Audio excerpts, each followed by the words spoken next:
Hello మా వీడియోలు నచ్చితే లైక్ చేయండి కామెంట్ చేయండి Andhra Vilas movie news channel ను సబ్స్క్రైబ్ చేయండి కొత్త వీడియోల కోసం గంట గుర్తుపై క్లిక్ చేయడం మర్చిపోవద్దు ప్రముఖ సినిమాటోగ్రాఫర్ షేక్ హజారతయ్య కానిస్టేబుల్ సినిమాతో గుర్తింపు పొందారు.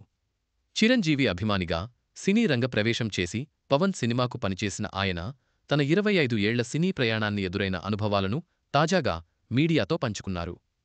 వరుణ్ సందేశ్ మధులిక వారణాసి జంటగా ఆర్యన్ సుభాష్ దర్శకత్వంలో తెరకెక్కిన సినిమా కానిస్టేబుల్. బలగం జగదీష్ నిర్మించిన ఈ సినిమా క్రైమ్ థ్రిల్లర్గా ఇటీవల థియేటర్స్లో రిలీజై పర్వాలేదనిపించింది. ఈ సినిమాలో సినిమాటోగ్రఫీ విజువల్స్కి మంచి పేరు వచ్చింది. ఈ సినిమాకు షేక్ హజారతయ్య కెమెరామెన్గా పనిచేశారు. తాజాగా వళినేడు మీడియాతో మాట్లాడుతూ తన గురించి సినిమా గురించి పలు ఆసక్తికర విషయాలు తెలిపారు. కెమెరామెన్ వళి తన ఇండస్ట్రీ ఎంట్రీ గురించి మాట్లాడుతూ నెల్లూరు దగ్గర మక్కినవారిపాలెం అనే ఊరి నుంచి చిరంజీవి అభిమానిగా సినీ పరిశ్రమలోకి వచ్చాను. ఎగ్జిక్యూటివ్ మేనేజర్ నారాయణ గారు నాకు సపోర్ట్ చేసి కెమెరా డిపార్ట్మెంట్లో పనికి పెట్టారు. 25 ఏళ్ల క్రితం నా ప్రయాణం మొదలైంది. అరుంధతి అన్న వరమేక్, నిరంజన్ రగడ ఇలా చాలా పెద్ద సినిమాలకు కెమెరా డిపార్ట్మెంట్లో పనిచేసి తర్వాత కెమెరామెన్గా మారాను. 25 ఏళ్లలో దాదాపు 78 సినిమాలకు పనిచేశాను. తెలుగుతో పాటు దాదాపు 8 భాషల్లో పనిచేశాను.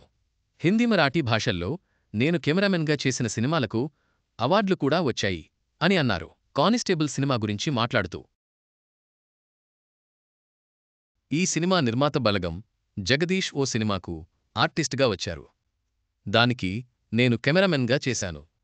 నా వర్కింగ్ స్టైల్ ఆయనకు నచ్చి నాతో సినిమా తీస్తాను అన్నారు. అలా ఆయన కానిస్టేబుల్ సినిమాకు నన్ను తీసుకున్నారు. ఆర్యన్ సుభాష్ చెప్పిన కథ నాకు చాలా నచ్చింది. వరుణ్ సందేశ్తో వర్క్ చేస్తే సొంత ఫ్యామిలీ బ్రదర్లా అనిపిస్తుంది. ఓసారి షూటింగ్లో గాయమైనా కూడా రెస్ట్ తీసుకోకుండానే పనిచేశారు అని తెలిపారు. అలాగే కానిస్టేబుల్ సినిమా చూసి ఇండస్ట్రీ నుంచి చాలామంది ఫోన్స్ చేశారు. 30 రోజుల్లోనే అంత క్వాలిటీ అవుట్పుట్ ఇచ్చావా అని అభినందిస్తున్నారు. ఓ పెద్ద బ్యానర్ నుంచి కూడా కాల్ చేసి త్వరలోనే కలిసి ప్రాజెక్ట్ చేద్దామని అన్నారు. ప్రస్తుతం రామ్ ఆంధ్ర కింగ్ తాలూకా సినిమాకి కామితా డిపార్ట్మెంట్ పనిచేస్తున్నాను. ఇంకో 2 సినిమాలకు కెమెరామెన్గా చేస్తున్నాను అని తెలిపారు వళి. చిరంజీవి అభిమానిగా ఇండస్ట్రీలోకి అడుగుపెట్టి 25 ఏళ్ల సుదీర్ఘ ప్రయాణంలో సినిమాటోగ్రాఫర్గా గుర్తింపు తెచ్చుకున్న షేక్ హజారతయ్య ప్రస్థానం ఎంతోమందికి ఆదర్శం. ఆయన భవిష్యత్ ప్రాజెక్టులకు శుభాకాంక్షలు.